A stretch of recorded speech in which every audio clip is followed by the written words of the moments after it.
দর্শক একটা বিষয় দেখেন, এই যে সবুজের দোল খাচ্ছে এটা হচ্ছে ঘাস। শীতের কারণে ঘাস বেশি বড় হয়নি। তো দেখেন আজকে ঘাস কাটতে আসছি। এটা হচ্ছে ইন্ডিয়ান এক ধরনের ঘাস, এটা গরু এবং ছাগল উভয় খায়। আর এই ঘাসটি অনেক আগে লাগানো, কিন্তু শীতের কারণে ঘাস এখনো বড় হয়নি। তো এই ঘাসটি ছাগল গরু উভয় খায়। খুবই একটি ভালো ঘাস, ইন্ডিয়ান একটি কাউন।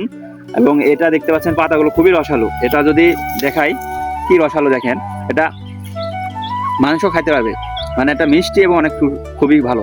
দেখেন যে ঘাস একবার কেটে ফেলেছে, যে ছোট দেখেন এই ছোট ছোট ঘাসগুলো দেখতে পাচ্ছেন চারিপাশে, এই ছোট ঘাসগুলো সব কেটে ফেলেছি।